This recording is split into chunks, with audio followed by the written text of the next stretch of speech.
Protecting yourself just got a little harder. Police say scammers have figured out how to take over your phone number, giving them access to all kinds of things. They've arrested 10 people in Toronto in a scheme that has cost victims more than $1 million.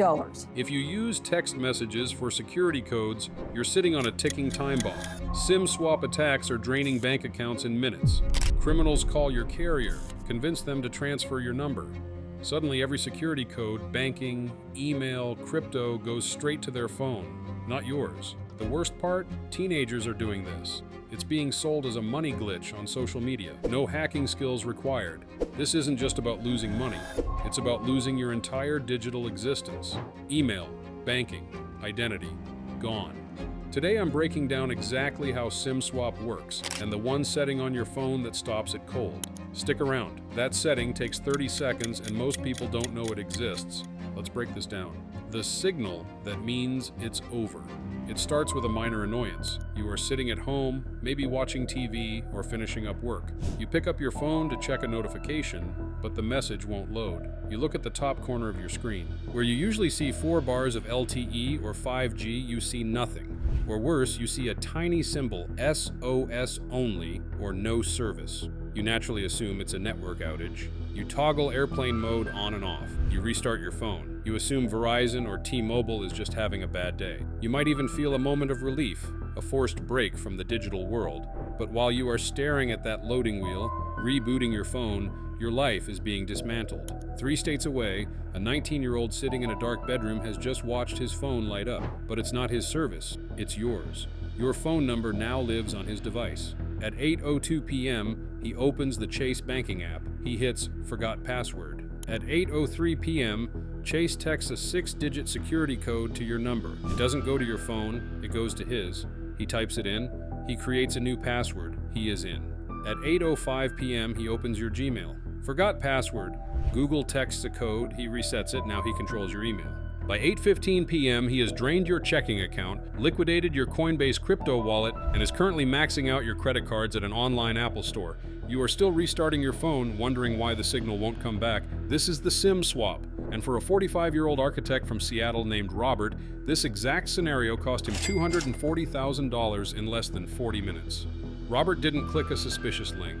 He didn't give his password to a scammer on the phone. He didn't do anything wrong. He was simply the target of a crime that exploits the one flaw in our digital lives we can't fix, our reliance on phone numbers as ID cards. It's called a SIM swap. The goal is to steal your phone number and infiltrate your online accounts. Robert was a victim, but he wasn't hacked by a genius coder. He was taken down by a teenager using a tool available to anyone with $50 and a Telegram account. But to understand how a kid can outsmart a billion-dollar telecom network, you have to look at the people working inside the stores. The plug economy. To understand why this is unstoppable, you have to understand the dark, efficient ecosystem that makes it possible. Criminals aren't hacking the cell towers. They are hacking the people who work for them. It usually begins with a data breach.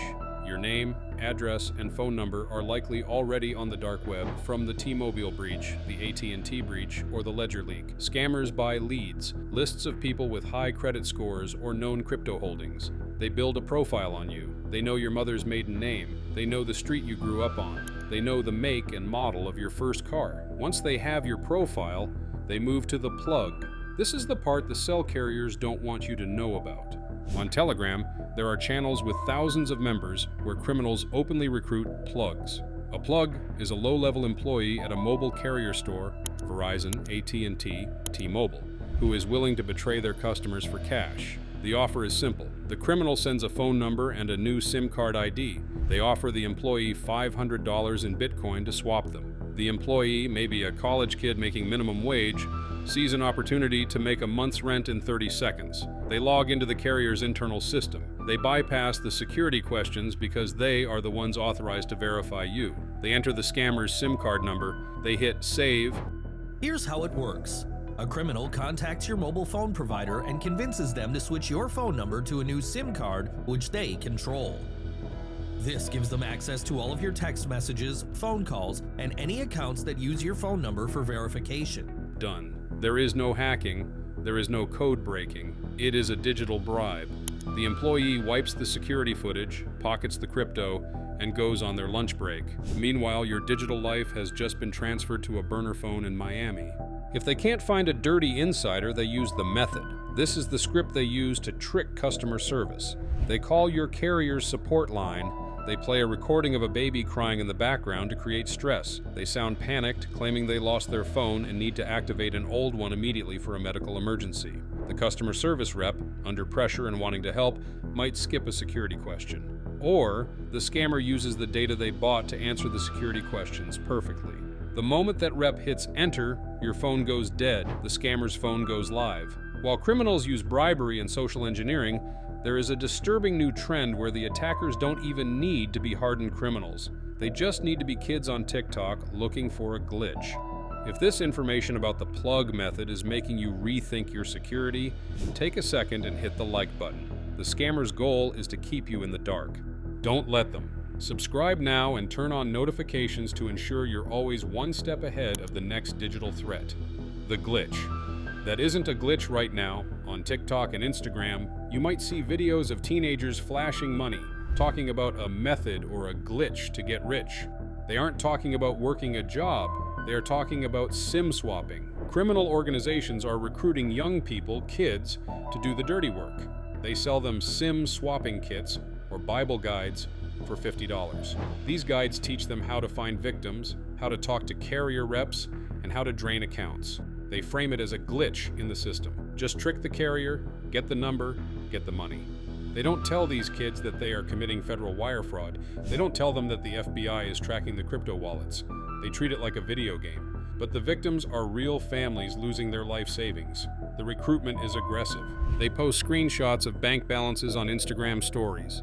They show off designer clothes bought with stolen credit cards. They normalize the theft. To them, you aren't a person. You are a log. You are a line of data in a spreadsheet waiting to be cashed out. But while the criminals treat this like a game, the banks are treating it like a telecommunications issue, which leaves you completely unprotected. Why banks can't or won't stop it. Here is the most devastating part of Robert's story. After he finally got his phone number back, which took 3 days of fighting with his carrier, he walked into his bank to get his money back. He expected them to say, "Oh my God, this is terrible, we will reverse the wire transfers." Instead, they told him the transactions were authorized. Robert screamed that he was sitting in his living room with a dead phone, but the bank's legal department pointed to Regulation E. This is the federal law that protects consumers from unauthorized electronic transfers. But the bank has found a loophole. They argue that their security system worked perfectly. The user logged in with the correct username. The user requested a password reset. The bank sent a 2FA code to the registered phone number on file. The user entered the correct 2FA code. From the bank's perspective, you proved it was you. They verified the device, they verified the number. The fact that the number was stolen is a telecommunications issue, not a banking issue. They shift the blame to the carrier. The carrier points to their terms of service, which usually limits their liability to a refund of your monthly bill, maybe $100. You are trapped in the middle. The bank says it was authorized. The carrier says, "Oops, sorry," and you are out $240,000. This is why this scam is so effective. It exploits the seam between two massive industries that don't talk to each other fast enough to stop the crime. But there is an even deeper technical reason why this happens, and it has to do with the backbone of the entire cellular network, a flaw called SS7, the SS7 protocol flaw. You might wonder why a text message is so insecure. It comes down to a protocol called Signaling System Number 7, or SS7. This is the global network that allows phone networks to talk to each other. It was built in the 1970s, back when there were only a few state-owned telephone companies and everyone trusted each other. SS7 has no built-in authentication. If a network query comes in asking to reroute a call or a text, the system just does it. It assumes the request is legitimate. Hackers can rent access to the SS7 network on the dark web.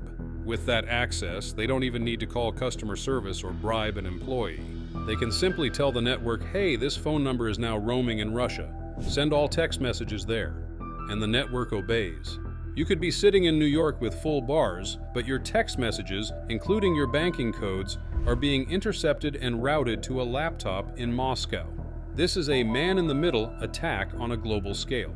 And because the banking industry decided to use SMS as the primary way to verify identity, they built their castle on a foundation of sand. Imagine this. You get the call from your bank, but the voice on the other end is not really your bank. Someone has intercepted the call before it ever reached you. That is the power of a signaling System 7 attack. This technical flaw is what makes the timeline of the attack so brutal. Once they have access, the speed at which they move is calculated to beat your reaction time. The attack timeline, a day in the life of a victim. To show you how fast this moves, let's look at a typical attack timeline reconstructed from FBI reports. Picture this scenario. It's Friday at 4 p.m. The criminal buys your full info on a dark web marketplace for $15. He knows your name, address, and mobile carrier. 30 minutes later, he contacts a plug on Telegram. He sends your phone number and offers $300 for a swap. The plug is on shift at a mall kiosk in Ohio. By 5:15 p.m., you are driving home from work. Your GPS suddenly stops working. Your Spotify cuts out. You see no service. You assume you hit a dead zone. 2 minutes later, the criminal gets the done message from the plug. He puts his burner SIM into a smartphone. It connects. He receives a flood of your missed texts. He hits your email first. He resets your Gmail password using SMS recovery. He is now in your inbox. He searches for bank, Coinbase, Gemini, Fidelity. By 5:25 p.m., he finds a Chase statement in your email. He gets your account number. He goes to chase.com. Forgot password. He intercepts the code. He changes your password. 5 minutes later, he adds a new Zelle recipient, a mule account controlled by the Ring. He sends $2,000, hitting the daily limit immediately. Then he sees you have a savings account with $40,000. He initiates a wire transfer to a crypto exchange. Chase sends a verify wire text. The criminal replies yes. By 6 p.m. you get home. You get on Wi-Fi. You see an email on your iPad. Password changed for Chase. Wire transfer initiated. You panic. You try to call Chase. You can't. Your phone doesn't work. You try to log into the app. Password incorrect. You are scrambling to find a landline or your spouse's phone. By the time you get through to the fraud department, the wire has cleared. The crypto has been moved to a tumbler, a mixer that hides the money trail. It is gone. Total elapsed time, 45 minutes. This sounds like a hopeless situation, but the evolution of this technology is actually making it worse. The new wave of phones doesn't even use physical SIM cards, which introduces the eSIM threat. The eSIM evolution. We are moving toward a world without physical SIM cards. The latest iPhones in the US don't even have a SIM tray. Numbers and different data plans. In fact, some people like to use their personal phone number on a physical SIM and their work phone on eSIM so they can have two phone numbers active at the same time. It's pretty cool. Subscribe right now on YouTube for more. They use eSIMs, digital profiles downloaded from the cloud. While this is convenient for you, it is a goldmine for scammers. In the past, a scammer had to physically put a SIM card into a phone or convince a rep to ship them one. Now they just need a QR code. If a hacker compromises your email address, they can request a new eSIM from your carrier. The carrier emails the QR code to your now compromised email account. The hacker scans the code with their phone. Instantly, your service is transferred to them. They don't need a plug. They don't need to call customer support. They just need your email password. This creates a terrifying loop. They hack your email to get your phone number, then use your phone number to hack your bank. It is a closed circuit of destruction. So how do you break the circuit? How do you protect yourself when the phone company, the bank, and the technology itself seem to be working against you? How to protect yourself? The defense strategy. This sounds hopeless, but it isn't. You can make yourself unswappable, but you have to take action before you see SOS only. You need to build layers of defense that assume your phone number will be stolen eventually. The first and most critical step is the port freeze. Every carrier has a security feature that locks your SIM card to your account. It prevents anyone, even a store employee, from transferring your number without a specific PIN or unfreezing it first. For Verizon users, it's called Number Lock, found in the security settings of the app. T-Mobile calls it Account Takeover Protection, and AT&T uses a transfer PIN. You need to turn this on immediately. This is the digital padlock on your front door. It stops the low-level plug from swapping your SIM because the system simply won't let them proceed without the code. Next, you must divorce your security from your phone number by killing SMS two-factor authentication. This is the most important thing you will do today. Go to your bank, your email, and your crypto accounts and find the security settings. Turn off SMS text messages for verification. Instead, turn on an authenticator app like Google Authenticator, Authy, or YubiKey.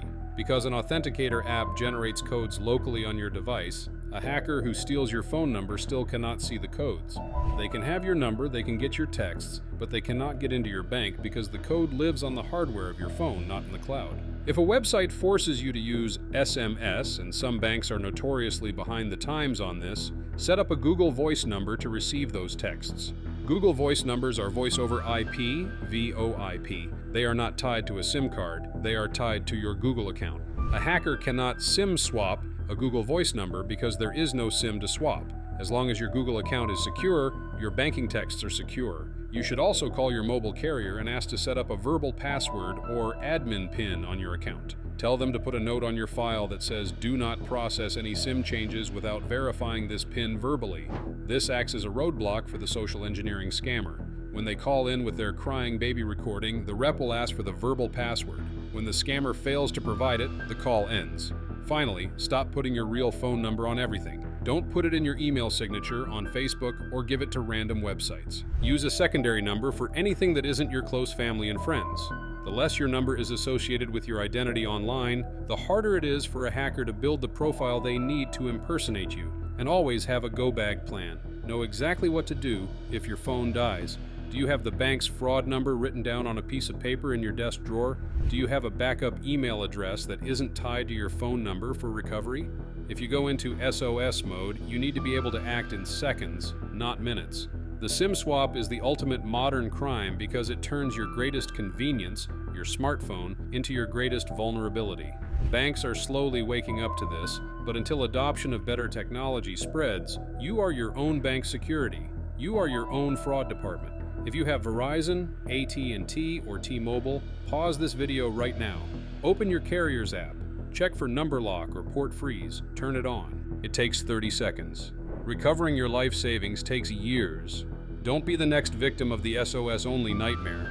But understanding the mechanics is only half the battle. Understanding the psychology of the people hunting you is the other. The psychology of the hunter. These criminals are not just opportunistic, they are patient. They will watch you for months. They know your schedule. They know when you go to sleep. They know when you are on a flight. In fact, many successful SIM swaps are timed specifically when the victim is in the air. Why? Because you can't fight back if you are at 30,000 feet without Wi-Fi. Imagine landing after a 6-hour flight. You turn off airplane mode. You expect a flood of notifications. Instead, you get nothing. You think it's the airport reception. By the time you get to baggage claim, your entire financial life has been liquidated. They use flight tracking apps to time the attack perfectly. This is the level of sophistication you are up against. It isn't just about technology, it's about timing. And this timing is becoming even more precise with the rise of AI-driven bots that can automate the entire process. The automation threat. In the past, a SIM swap required a human to manually execute each step. Now, bots are doing the heavy lifting. There are automated scripts that can detect when a number has been swapped and instantly trigger password reset requests across hundreds of platforms simultaneously. This shotgun approach means that within seconds of the swap, the bot hits your email, Amazon, PayPal, Venmo, Cash App, and Coinbase all at once. It overwhelms you. Even if you are awake and looking at your phone, you physically cannot change your passwords fast enough to beat the bot. The only way to win is to never let them get the number in the first place. This automation also allows them to target lower value victims. You might think, I don't have enough money to be a target, but to a bot, stealing $500 from 1,000 people is just as good as stealing $500,000 from one person. And it's often easier because the smaller amounts don't trigger bank fraud alerts. The scale of this operation is breathtaking, and it brings us back to the fundamental problem: convenience. We traded security for the convenience of resetting our passwords via text. We traded privacy for the convenience of linking our phone numbers to every account we own. And now, the bill for that convenience is coming due. The future of identity. We are entering a new era where your phone number is no longer just a communication tool, it is your digital DNA. And right now, that DNA is being sold on the open market. The carriers are trying to patch the holes. They are introducing more biometric security. They are trying to partner with banks, but the legacy systems are too old and the plugs are too numerous. As long as there is a human element, a customer service rep making $15 an hour who can override security protocols, there will be a vulnerability. You cannot wait for the system to fix itself. You have to opt out of the system. You have to remove your trust from the carrier and place it in hardware keys and authenticator apps that you control physically. It is a hassle. It is annoying to open an app to get a code instead of just reading a text. But ask Robert if he wishes he had dealt with that annoyance. Ask him if the extra 5 seconds it takes to log in is worth $240,000. The choice is yours. You can continue to trust the text message, or you can take control of your own security. If you have watched this far, you are already ahead of 99% of the population. Most people will ignore this warning. They will think, it won't happen to me, until the day the bars disappear. If you found this breakdown helpful, hit subscribe and turn on notifications. The scammers are evolving every day, and I'm here to keep you one step ahead. Stay vigilant, stay paranoid, and most importantly, stay safe.